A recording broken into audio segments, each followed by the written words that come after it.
Here we are at the Monetary Reform Conference.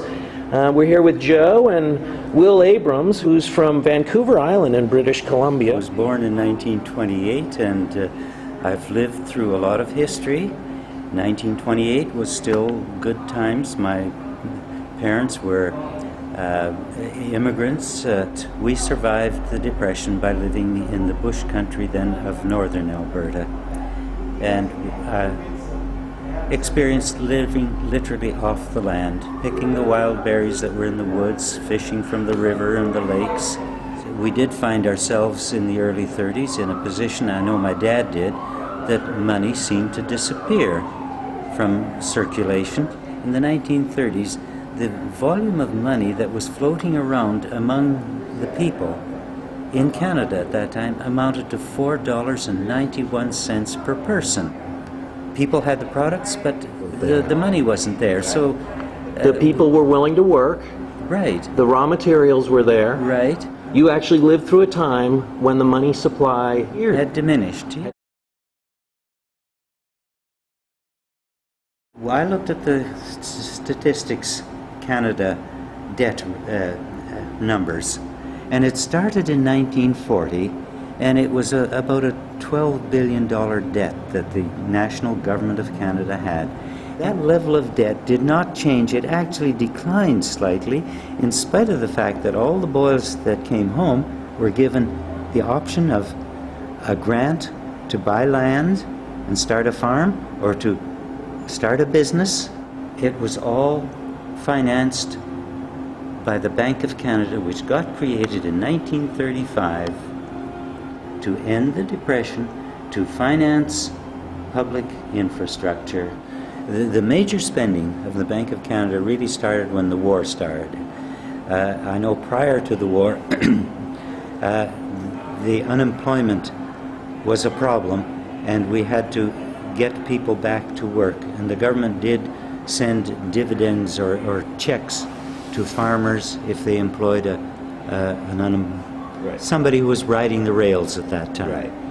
And my dad was given $20 a month for grading a road. Yeah. And that was direct from the government, and it was debt-free. Then when the war came, that's when the real spending began, and I know that we had to, looking back, we had to have spent billions of dollars to produce the third largest navy in the world. That doesn't, and that was wealth from workers, and no debt was created.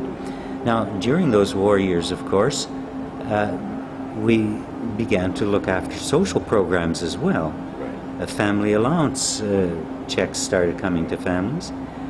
Universal health care came along in the late 50s. Okay. But when the soldiers all came back, they were all put to work to start out building the St. Lawrence Seaway. And we had to have a Trans-Canada Highway then too. We needed the airports to be built. And we gave that university tuition fees, vocational training fees, and Medicare was brought in the late 50s, and old age pensions were brought in.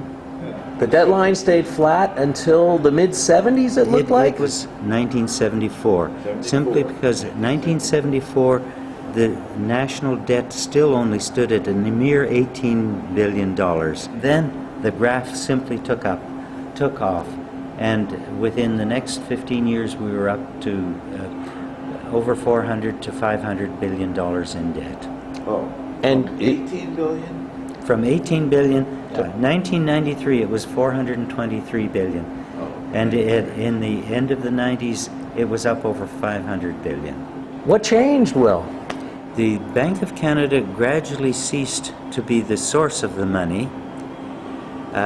They still went through the process of creating the bonds. The government would create the bond. The bond would be sold to the Bank of Canada, but the Bank of Canada, instead of printing the money and giving the money back to the government, passed that bond on to the private bankers, and the private banker gave the Bank of Canada the money, and the Bank of Canada gave the money then as debt money to the government. And from then on, the debt, of course, just began to climb phenomenally. tell my dad about monetary reform. He says that sounds like socialism. We use words to deceive ourselves, to box our thinking in so that we don't think for what is the right thing. We talk about right and left. No, we should talk about what's right and what's better, about right and wrong. Each one of us, human beings, are where the creation of wealth comes from. It does not come from a bank. It does not come from any money manipulation. It comes from us. If we make creative human beings, they will create.